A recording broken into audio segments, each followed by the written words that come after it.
আমি অনুরোধ করব পুজোতে ফিরে আসুন, উৎসবে ফিরে আসুন, আর সিবিআইকে বলবো তাড়াতাড়ি বিচারের ব্যবস্থা করুন।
কিন্তু প্রতিদিন রাতে আপনারা যদি রাস্তায় থেকে, অনেক মানুষ তো ডিস্টার্ব হয়, অনেক এলাকায় অনেক বয়স্ক মানুষ আছে, মাইক লাগালে তাদের ঘুমের অসুবিধেও হয়, যার জন্য নিয়মও আছে পলিউশন কন্ট্রোল বোর্ডের, 10টার পর মাইক বাজানো যাবে না, বা এত স্পিডে মাইক বাজাবেন, তার বেশি বাজানো যাবে না।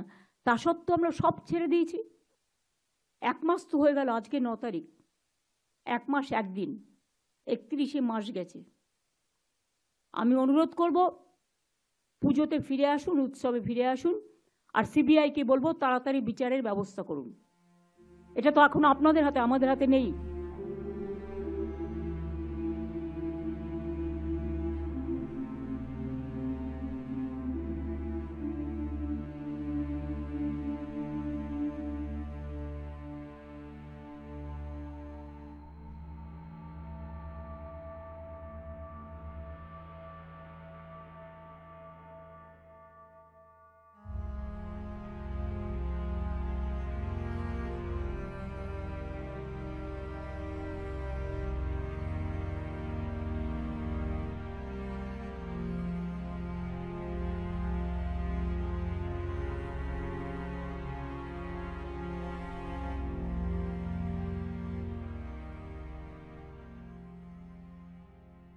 আপনারা যদি কাউকে পাঠানো, দায়িত্বটা তো সেন্ট্রাল গভর্নমেন্টকে নিতে হবে।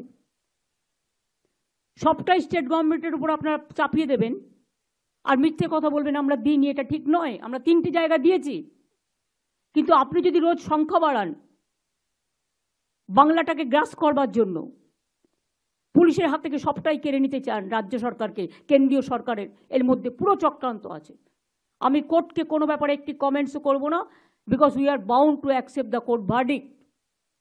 কিন্তু মনে রাখবেন কেন্দ্রীয় সরকারের সম্পূর্ণ চক্রান্ত আছে এবং আরও কয়েকটা left parties, they are also involve in this conspiracy.